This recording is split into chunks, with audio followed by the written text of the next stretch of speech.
देखिए, हम किसी भी सूरत में यजीद को न काफिर कहेंगे। असल ये है कि यजीद मुसलमानों के हाकिमों में से एक हाकिम थे, उनकी बहुत सारी खूबियाँ हैं, बाज़ फ़ज़ाइल का तज़किरा भी कुतुब हदीस में और सही बुखारी और फतहुल बारी वगैरह में मिलता है। काफिर कहना बिल्कुल दुरुस्त नहीं है। जिन लोगों ने काफिर कहा है वो उनके ऊपर दूसरे भी बहुत सारे इत्तेहामात लगाते हैं। कोई जानी कहता है, कोई शराबी कहता है, कोई न जाने कौन कौन सी बातें कहता है, लेकिन उन्होंने ऐसा कोई हुक्म जारी नहीं किया था जिसकी बुनियाद पर यह कहा जाए कि वो हुसैन को कत्ल करने का, रज़ियल्लाहु ताला अन्हु को कत्ल या शहीद करने का हुक्म देते। ऐसा मुमकिन नहीं है। और उनकी कुछ खूबियाँ भी हैं, लिहाजा हम उनको मुसलमानों का एक हाकिम तस्वुर करते हैं। और जब वो मुसलमान हैं और मुसलमानों के एक हाकिम हैं तो उनको रहमहुल्लाह या रहमतुल्लाह अलैह कहना यकीनन दुरुस्त है। ये दुआया कलिमात हैं कि जो यजीद को बुरा भला कहते हैं वो बातिल पर हैं, उनके नज़रियात बातिल हैं, वो तारीख़ इस्लाम को समझ ही नहीं सके, ख़ुद उनका इस्लाम नाक़िस है और वो अपने नाक़िस इस्लाम का या अपने जराइम का ठेकरा दूसरों के ऊपर डालते हैं। अल्लाह रब्बुल आलमीन हमको सही समझ अता फरमाए। कि यजीद का हजरत हुसैन के कत्ल में शरीक होना या उनके हुक्म पे कत्ल करना ये किसी मुस्तनद रिवायत से साबित, बोलो भाई, नहीं है, साबित नहीं है। अगर किसी को यजीदी कह दिया जाए तो वह आप से बाहर हो जाएगा कि मुझको यजीदी कहते हो। मैं यजीदी नहीं हूं, मैं तो हुसैनी हूं। मैं यजीदी नहीं हूं, मैं हुसैनी हूं। मैं गुलामे यजीद नहीं हूं बल्कि मैं गुलामे हुसैन हूं। यजीद जो मामू का बेटा है उसने उस वक्त कुफ्र नहीं किया था, उसने उस वक्त जुल्म किया था, ज्यादती की थी, मगर शरीयत की मुखालफत करने वाले उस जालिम ने आले रसूल की तौहीन की, आले रसूल को उसने सताया।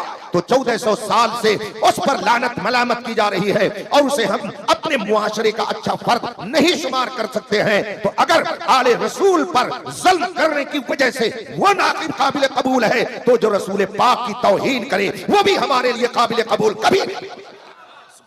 ये वाक़या करबला सुनाने में बहुत सारी हिकमतें हैं। ये बार बार क्यों वाक़यात दोहराए जाते हैं? आबादी आबादी में जिक्र शहादत क्यों किया जाता है?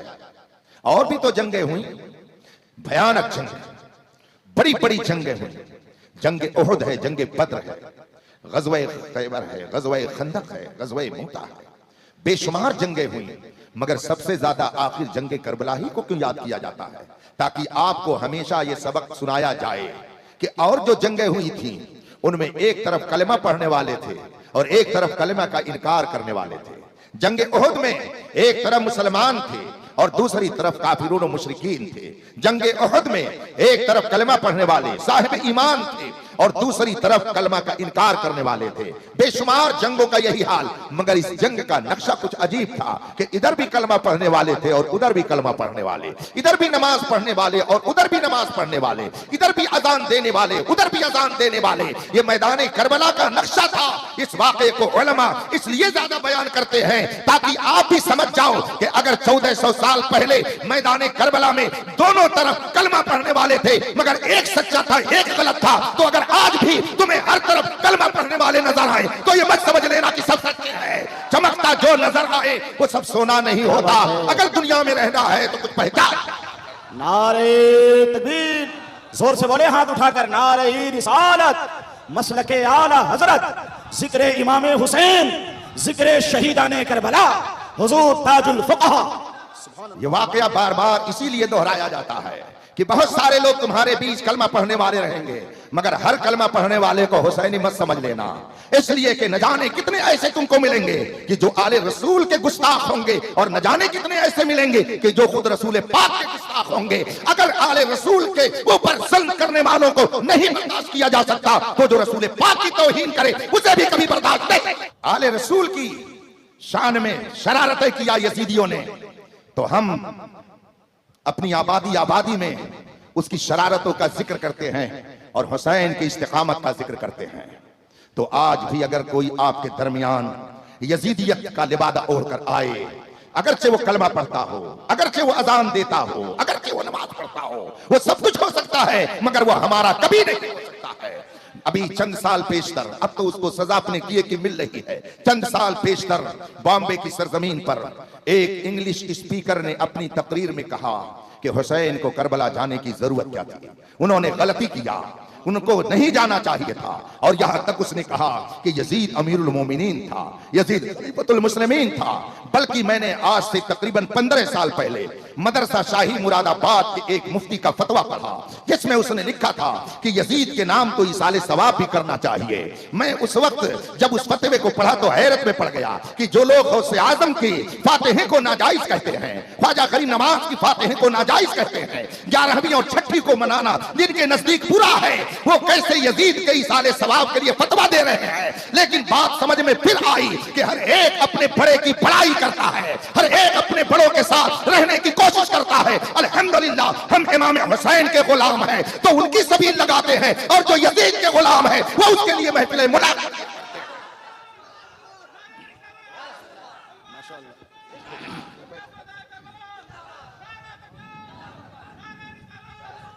मैदान करबला में इमाम अली मकाम ने जिससे मुकाबला किया वो कलमा पढ़ने वाला था, अजान देने वाला था, वो तब का नमाज भी पढ़ता था। इससे आपको समझ लेना चाहिए कि अगर 1400 साल पहले हर कलमा पढ़ने वाला सही नहीं हो सकता है तो इस बुरे दौर में हर कलमा पढ़ने वाला सही कैसे हो सकता है।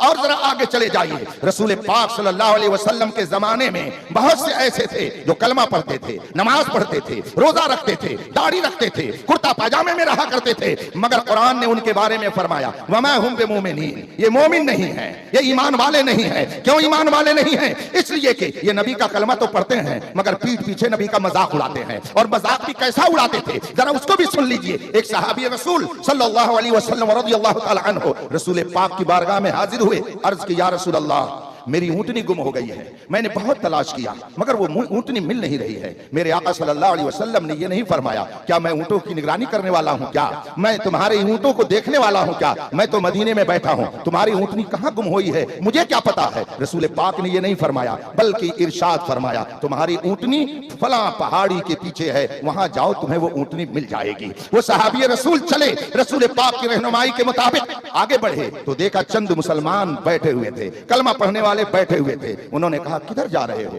कहा ऐसा ऐसा मामला है, रसूल पाक ने मेरी ऊँटनी की निशानदेही की है कि फला पहाड़ी के पीछे ऊँटनी है, वहां से ले लो, मैं उसी को लेने जा रहा हूं। उन चंद लोगों ने कहा तुम भी अजीब आदमी हो, नबी को गैब की क्या खबर, नबी को पीठ पीछे की क्या खबर, वो तो मदीने में बैठे हैं, उन्हें गैब की क्या खबर है। तुम उनके कहे पर ऊँटनी तलाशने के लिए उधर चले गए। मगर वो सहाबी थे, कोई बदअकीदा नहीं थे, उनका अकीदा नबी पर था। वो जानते थे कि जो नबी होता है वो गुज़श्ता भी इल्म रखता, आने वाली चीजों का भी इल्म रखता है। उन्होंने उन चंद लोगों की बात नहीं सुनी और गए। रसूल पाक ने जिस तरह से फरमाया था ऊँटनी उसी तरह से मिली, उसे लेकर आए, घर पे बात दिया, नबी की बारगाह में पहुंचे, अर्ज की या रसूल अल्लाह मैं जा रहा था, फला फला ने ऐसी ऐसी बातें कही और कहा नबी को कहां से इल्म गैब आ गया, तुम वो मदीने में बैठे थे, तुमने उनके कहने पर ऊँटनी तलाशने के लिए उधर ही का रुख कर लिया। या रसूल अल्लाह फला फला ने ऐसा कहा है। रसूल पाक ने फरमाया उनको बुलाया जाए, चुनांचे वो बुलाए गए। अल्लाह के रसूल ने उनसे पूछा क्या तुम लोगों ने ऐसा ऐसा कहा है?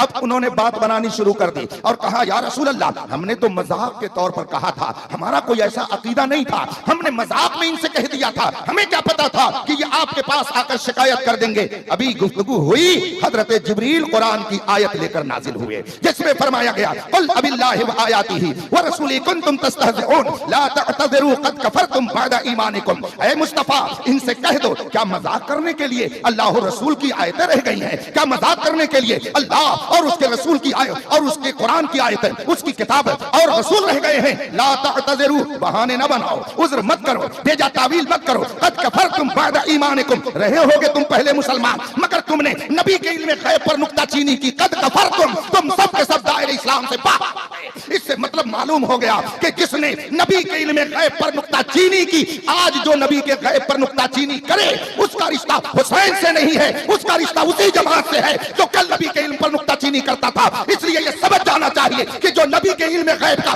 इनकार करे वो मुनाफिकों की जमात से है, और जो ये कहे और कोई गैब क्या तुमसे नेहा हो भला जब ना खुदा ही छुपा तुम पे करो, जो ये पैगाम पहुंचाए वो बहुत अच्छा खिताब, वाह वाह वाह वाह। अरे जरा जोर से जवाब दीजिए, जोर से जवाब दीजिए भाई, वाह वाह वाह वाह। मैदान करबला हमें बहुत कुछ सबक देता है। मैदान करबला से हमें बहुत सारे नसीहत के दरवाजे हमारे लिए खोले जाते हैं। आज जरा सी मुश्किल आई है, आदमी परेशान हो जाता है, बल्कि बहुत सारे लोग दूसरों में जाके जम हो जाते हैं, मिल जाते हैं। किसी पार्टी ने अगर परेशान करना शुरू कर दिया तो उसी में हो गए, किसी ग्रुप ने परेशान करना शुरू कर दिया उसी में हो गए, ताकि फलाह मिल जाए, हिफाजत हो जाए। याद रखिए, जान भी अल्लाह की नेमत है, जान भी अल्लाह की नेमत है, माल भी अल्लाह की नेमत है, ईमान भी अल्लाह की नेमत है। मगर पूरी कायनात में अल्लाह ने एक इंसान के लिए जो सबसे अजीम नेमत और दौलत बख्शी है वो दौलत ईमान है। इससे बढ़कर के इस कायनात में एक इंसान के लिए कोई दौलत नहीं। मैं चंद साल पेशतर हैदराबाद दक्कन के एयरपोर्ट पर उतरा। इत्तेफाक से गाड़ी में जब मैं बैठाया गया, कुछ दूर के बाद एक साहब से मुलाकात हुई। वो भी उसी जलसे में जा रहे थे जिसमें ये फकीर जा रहा था। दस्तरखान पर बैठे मैंने जिस इदारे से उनका ताल्लुक था वहां के बारे में सुन रखा था कि ये रसूल पाक के गुस्ताखों के हामी हैं, उनकी हिमायत में रहते हैं। तो मैंने सोचा कि जरा इनसे मैं भी कुछ पूछ लूं। कुछ इधर उधर की गुफ्तगू, कुछ मामूली मसलों पर तबादले ख्याल के बाद मैंने उनसे पूछा कि आप फला फला के बारे में क्या कहते हैं, जिसने रसूल पाक की तौहीन की, जिसने अपनी किताब में लिखा कि हुजूर के बाद भी दूसरा नबी आ सकता है। बल्कि अभी ये सारे उलमा और आप में से जो लोग मीडिया, सोशल मीडिया से जुड़े हुए हैं वो जानते हैं, कुछ लोगों ने एक बड़ा मसला उठाया कि मौलवी रशीद अहमद गंगोई साहब ने कहां लिखा है कि वो कुएं की बारी हो गया, अल्लाह झूठ बोल चुका। ये कहां लिखा है? इनके पास फोन करते, उनके पास फोन करते। आजकल यूट्यूबर लोग जो होते हैं उनको अपना चैनल चलाने के लिए कुछ मिर्च मसाला चाहिए जिसकी बुनियाद पर लोगों में वो मशहूर हो। कभी इनके पास फोन करते, कभी उनके पास फोन करते। वो लौटे जिनको पढ़ने का शोर नहीं, बात करने का ढंग नहीं, फोन करते कहां वो फतवा है, कहां वो फतवा है। और जब वो फतवा मार्केट में आ गया तो सबको साफ सूंघ गया है। इसी तरीके से वहां पर गुफ्तगू चली तो मैंने उनसे कहा फलाने नबी की बात के बारे में ऐसा लिखा है, हुजूर की शान में गुस्ताखी के ये कलिमात लिखे हैं, आप इनके बारे में क्या कहते हैं? वो आपे से बाहर हो गए, जलाल में आ गए और कहने लगे ये नॉर्थ के उलमा जहां कहीं जाते हैं, ये बरेलवी उलमा जहां कहीं पहुंचते हैं यही मसला ला करके सामने रखते हैं। दुनिया कहां से कहां चली गई, मगर ये उसी मसले में पड़े हुए हैं। बहुत देर तक वो सुनाते रहे, लेकिन जब वो खामोश हुए तो मैंने बहुत अदब से उनसे कहा जनाब दुनिया कहीं से कहीं चली जाए, फिरऔन कहां चला गया, नमरूद कहां चला गया, शद्दाद कहां चला गया, अबू जहल कहां चला गया, उतबा शैबा कहां चले गए, यजीद कहां चला गया, ये सब इसी जमीन में मरकर मिट गए, इनका नामो निशान मिट गया। मगर फिरऔन जिसके मुकाबिल में आया था वो मूसा कल भी जिंदा थे, आज भी जिंदा है। नमरूद जिस नबी के मुकाबिल में आया था वो इब्राहिम कल भी जिंदा है, जिंदा थे, आज भी जिंदा है। अबू जहल जिस नबी के मुकाबिल में आया था वो नबी कल भी जिंदा थे, आज भी जिंदा है। जो गौसे आजम के मुकाबिल में आया वो खत्म, मगर गौसे आजम कल भी जिंदा थे, आज भी जिंदा है। जो मेरे ख्वाजा के मुकाबिल में आया वो खत्म, ख्वाजा कल भी जिंदा थे, आज भी जिंदा है। याद रखिएगा इमाम अहमद रजा के मुकाबिल में जो आए वो खत्म, अहमद रजा कल भी जिंदा थे। जोर से जवाब दें, जोर से हाथ उठाए, हाथ उठाए, बोले इश्क मोहब्बत, इश्क मोहब्बत, बस्ती बस्ती करिया करिया, जिक्र शहीदाने करबला कॉन्फ्रेंस, हुजूर ताजुल फुकहा, मुनाज़िर अहले सुन्नत अल्लामा मुफ्ती अख्तर हुसैन अलीमी, फैजान सरकार महसी, फैजान सरकार सुरकाही, फैजान हजरत सैयदी सरकार लाल शाह बाबा। मैंने उनसे कहा दुनिया कहीं से कहीं चली जाए, कहीं से कहीं चली जाए, मगर ईमान और कुफ्र का मामला तो यह है कि ये कब्र में भी जाएगा। दुनिया कहीं से कहीं चली जाए मगर ये मामला ईमान और कुफ्र का है, ये कब्र में भी जाएगा। बल्कि सच्ची बात यह है कि यही जाएगा, आपकी दौलत यही रह जाएगी, आपका इक़्तिदार यही रह जाएगा, आपका इल्म यही रह जाएगा। मगर कब्र में जाने के बाद जो पूछा जाएगा मर रब्बुका, तेरा रब कौन है, मां दीनुका, तेरा दीन क्या है। और फिर तीसरा सवाल तो बहुत ही मुश्किल होगा, मा कुन्ता तक़ूलु फी हाज़ा रजुल, इनके बारे में तू क्या कहता था। तो अब दुनिया में जो जैसा कहता था वैसे ही वहां पर भी वो बोलेगा। तो जो कहता है कि ये तो हमारी तरह है, ये मरकर मिट्टी में मिल गए, इनसे कुछ मत मांगो, तो वो वहां भी ऐसे ही कहेगा। मगर अल्हम्दुलिल्लाह हम हुसैनी हैं, हम इमाम अहमद रजा वाले हैं, हम वहां भी वही कहेंगे जो हम यहाँ कहते हैं। तो यहाँ क्या कहते हैं? अगर हमसे कोई नींद में भी पूछता है तुम्हारे नबी की क्या शान है, तो हम कहते हैं सबसे औला व आला हमारा नबी, सबसे पाला वो वाला हमारा नबी, अपने मौला का प्यारा हमारा नबी, सारे आलम का दूल्हा हमारा नबी। मगर जो कहते हैं नबी को पीठ पीछे की खबर नहीं, वो क्या कहेंगे? हम तो दंदना कर कहेंगे और कोई गैब क्या, तुमसे नेहा हो भला। जो ये कहते थे नबी से कुछ मत मांगो, वो कुछ नहीं देंगे, तो वो वहां क्या कहेंगे? हमारा तो रास्ता क्लियर है कि कौन देता है, देने को मुंह चाहिए, देने वाला है सच्चा हमारा नबी। हमसे अगर कोई पूछेगा, कब्र में भी अगर पूछा जाएगा इन्हें क्या कहते थे, तो हम तो यही कहेंगे अल्लाह की सरताबा कदम शान है ये, इंसान ही इंसान, वो इंसान है ये। और आन तो ईमान बताता है इन्हें, ईमान ये कहता है मेरी जान।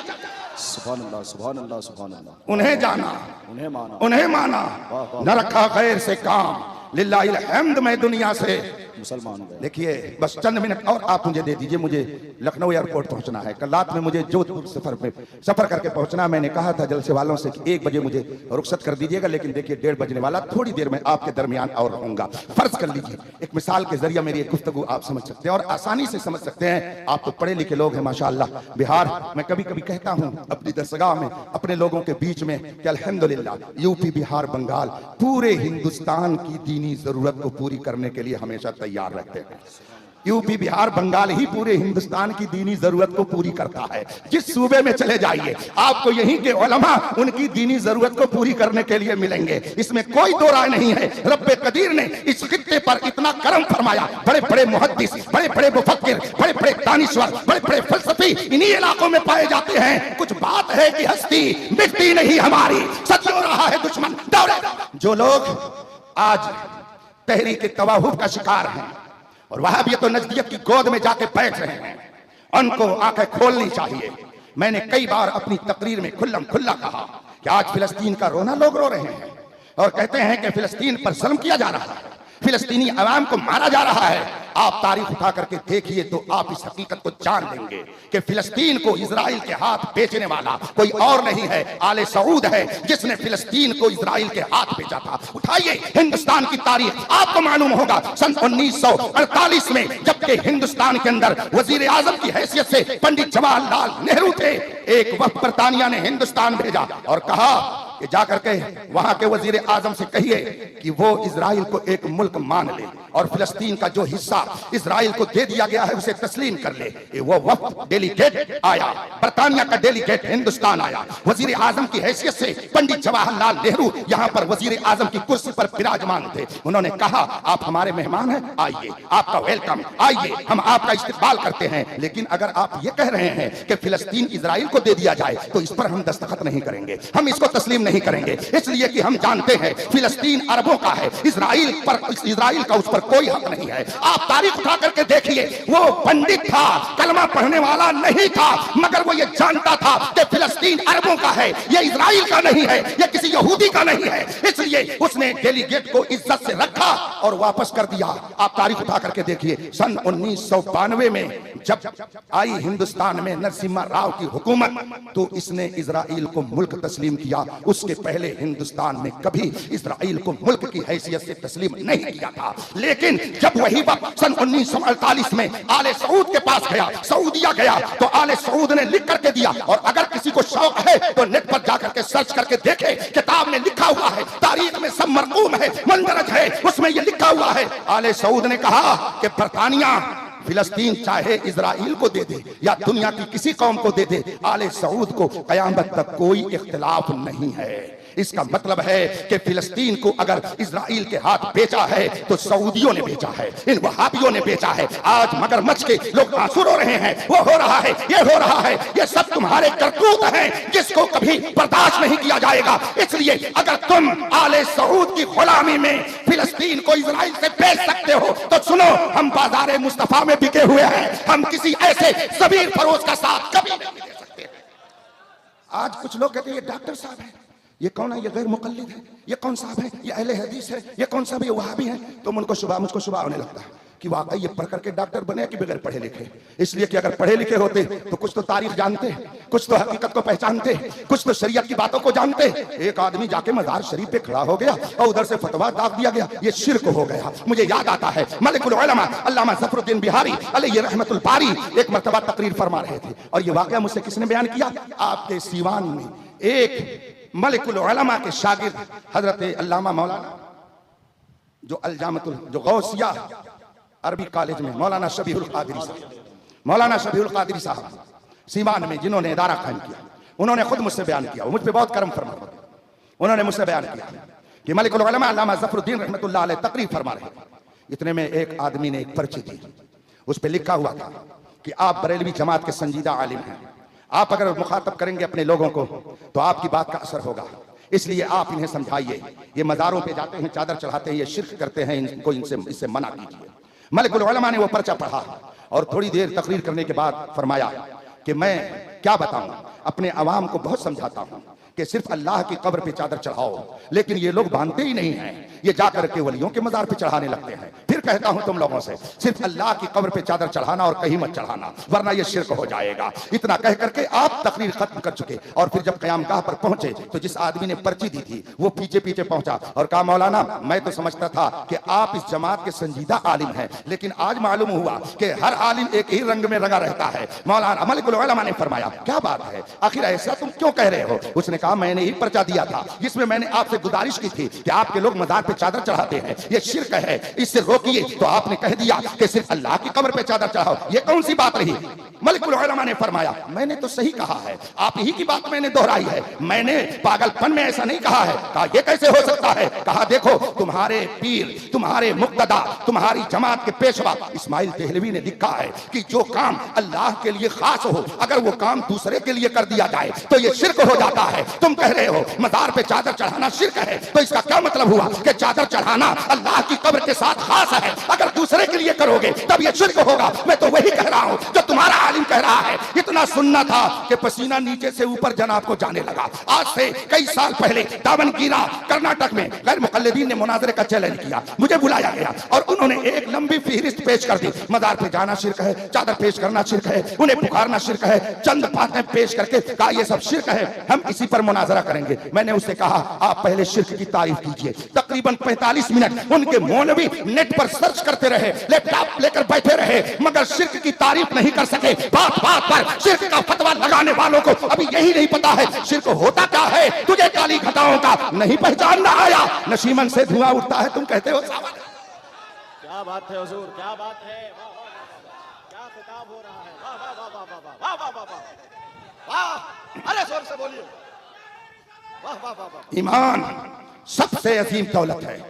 मैदान करबला से हमको यह सबक मिलता है कि अगर सामने रिश्तेदार हो तो क्या हुआ, खूनी रिश्ता बाद में होता है, ईमानी रिश्ता पहले होता है। यजीद से खूनी रिश्ता था मगर शरीयत का मजाक उड़ा रहा था, इसलिए उस खूनी रिश्ते का लिहाज इमाम हुसैन ने नहीं किया। सच्चा हुसैनी वही है कि जो सारे रिश्तों को बाद में माने, ईमानी रिश्ते को पहले तस्लीम करे, और ये कोई और नहीं, ये अल्हम्दुलिल्लाह मेरे बरेली के रजा और रजा वालों ने सिखाया है। तभी तो मेरे मुर्शिद आक़ाए नेमत ताजुश शरिया फरमाते हैं, नबी से जो हो बेगाना उसे दिल से जुदा कर दो, पिदर मादर बिरादर जानो मालूम पर कहीं रहिए, फख्र से कहिए हमारा रिश्ता इमाम हुसैन से है, हमारा रिश्ता इमाम हसन से है, हमारा रिश्ता सिद्दीक़ अकबर से है, हमारा रिश्ता फारूक आजम से है, हमारा रिश्ता उस्मान गनी से है, हमारा रिश्ता मौलाए कायनात से है, हमारा रिश्ता अमीर मुआविया से है, हमारा रिश्ता हर सहाबी से है, हर अहले बैत से है। ना हम सहाबी के गुस्ताख हैं, ना हम अहले बैत के गुस्ताख हैं, अहले सुन्नत का है बेड़ा, असहाबे हुजूर नज्म है और नाव है इतरत रसूलुल्लाह की। सहाबा की मोहब्बत दिल में रखिए, अहले बैत की ताज़ीम और उनकी अकीदत का चिराग दिल में जलाए रहिए, उलमा अहले सुन्नत के दामन से वाबस्ता रहिए। ईमान की हिफाजत का सबसे मजबूत किला जो है आप उसी में रहिए, बाहर मत जाइए। जब आंधी तेज चलती है, तूफान सख्त होता है, तो आदमी कोई मकान तलाश करता है ताकि इस तूफान से बच जाए। आंधी तेज आ रही है, आदमी किसी घर में घुस जाता है, बारिश तेज हो रही है, किसी मजबूत घर में घुसने की कोशिश करता है ताकि वो बारिश से बच जाए, ओले और पत्थर से बच जाए, तूफान से बच जाए। तो अपनी जान की हिफाजत के लिए आदमी एक मकान तलाश करता है। कायनात में एक इंसान के लिए सबसे अजीम नेमत ईमान है। इस ईमान को लूटने के लिए इस वक्त भयानक तूफान चल रहे हैं। उन सारे तूफानों से बचने के लिए जो एक मजबूत किला है, उस किले का नाम मसलके आला हज़रत है। इसी किले में रहिएगा, इंशाअल्लाह इंशाअल्लाह ईमान की हिफाजत होती रहेगी। आखिरी बात, ये चांदनी पीछे लगी हुई है, उसके पीछे फर्ज कीजिए कि एक जानवर बैठा हो और उसने कहा म्याऊं म्याऊं म्याऊं। मैंने आपसे पूछा क्या बोल रहा है, आप क्या जवाब देंगे? क्या बोल रहा है? किसकी आवाज है ये? डरिए नहीं, मैं आपका कुछ कर थोड़ी सकता हूं, अपने सूबे से बाहर हूं, आप लोगों के बीच में मैं तनाव हूं, क्या कर सकता हूं? लेकिन मुझे मालूम है कि आप भी मेरे साथ कुछ करेंगे थोड़ी, उस पर भी मुझे इत्मीनान है। क्या है पीछे? बिल्ली। आपने मुझसे कुछ टाइम लिया कि जरा हजरत सर्च करने के लिए थोड़ा सा टाइम दे दीजिए, जाएं जरा देख लें कौन सा जानवर है। आपने कुछ टाइम लिया अभी, आपने आवाज सुनी और फौरन आपने डिक्लेयर कर दिया कि बिल्ली है। तो आप तो इतने होशियार हैं, और अगर भों भों की आवाज आ जाए तो क्या कहेंगे? कुत्ता। देखिए कितने होशियार हैं आप लोग। आप जैसे समझदारों को तकरीर की जरूरत ही नहीं है, बगैर समझे समझाए आप लोग समझ जा रहे हैं।